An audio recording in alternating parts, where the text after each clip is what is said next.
She's not liking being in there. She's trying to dig her way out.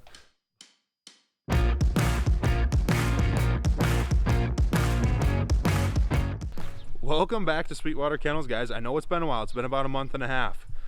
We've been really busy here behind the scenes. We had a lot of stuff going on, so apologize. Thank you for being patient. We have one more Castella litter puppy video for you, and that is crate training and how we start crate training and why we recommend that you crate train your puppies when you get them. So we will cut to that here in a second. But thank you for being patient. We've had a lot going on, like I said. If you're really observant or you follow our social media, you'll know that we did buy an acreage, as you can tell behind me. So we'll probably have a video of that in the near future here as well. Also, we did keep one of the Castella puppies. We kept the purple collar female named Luna. So we will get you probably a video series on how we start training her and some of the basic obedience and feeding time, you know, just the day-to-day feeding time, crate training, place training, how we handle training our puppies. So we will get you that here shortly as well. But here is the crate training video. Little different background here today. I am upstairs in my home office, and we are starting crate training right now with one of the pups. They are now 7.5 weeks old, and they're going to start going home to their new homes. And we are going to kind of prep them for that by crate training.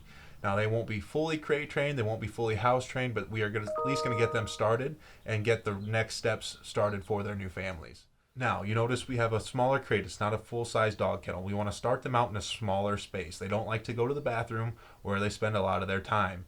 So, like in the potty training videos, we had a designated living area and a designated potty area.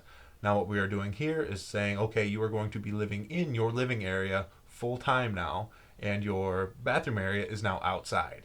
So now we have to start judging and taking them out a lot so that they get used to being like, okay, every time I need to go to the bathroom, I have to go outside. Now what we do here is we put a bell on our door, and we physically take the puppy paw when we go outside. We say outside, give them that command, outside. We ring the bell and we take them outside. Eventually they will start learning that ringing of the bell means I get to go outside.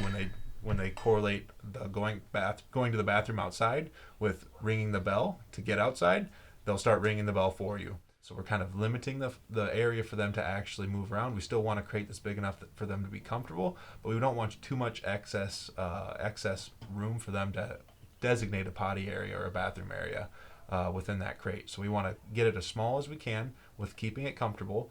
And as soon as they wake up, obviously you're going to have some fussiness right when you put them in there. Once they kind of settle down and go to sleep, that is when they wake up, that is when we want to take them outside immediately. Take them outside, let them do their business, and bring them back in as well, and put them back in the crate. So they don't learn that, hey, if I whine, I get to go outside and play. If I whine, it means I get to go outside, I get to go to the bathroom, but then I am coming right back in. Now we recommend putting a towel or something over the crate as well. As you see, I've got one there. This is a little trick that's going to help the pups settle down and kind of settle into the crate.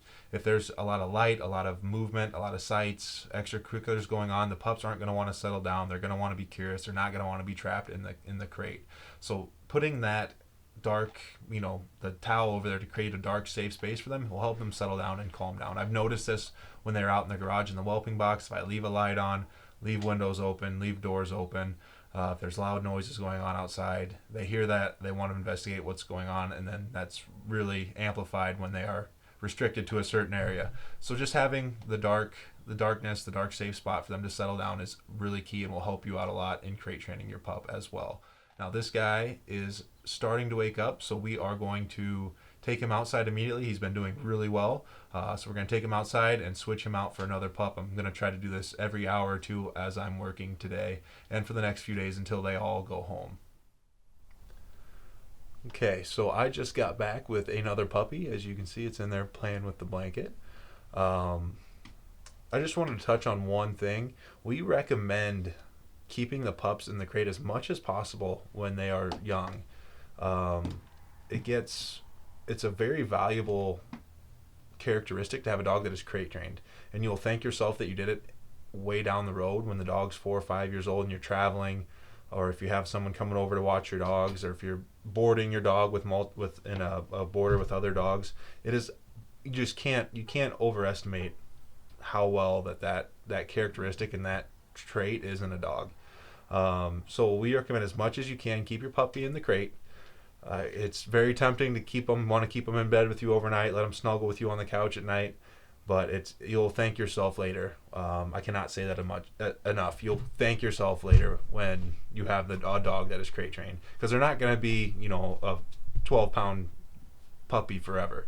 They're going to become a 60-pound, 70-pound lab, and if they don't want to be in that crate at that point in time, it is going to be a lot more chaotic when you go to break them to teach them to be in the crate.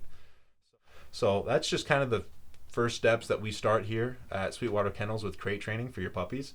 Again, they're probably not going to be fully crate trained, but this is just a good acclimation to get them into a crate, get them used to being in there. This will hopefully help them settle in more when they get home with you and just make the whole process a lot easier for you. So that is going to wrap up crate training for this episode. We are working through the pups, so I usually rotate them about every hour. As soon as they settle in, after about an hour, I'll get them out and go to the bathroom, and I'll let them go to the bathroom and then put them back in the kennel and get a new puppy and start this out the last few days that they're here.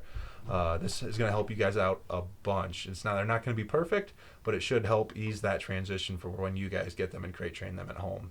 But that's going to do it for this video, guys. Leave us some comments. Leave us any questions. We'd love to get those answered for you. Give us a thumbs up and subscribe. That's going to help us out here a bunch on the channel. So thanks for tagging along, and we'll see you next time.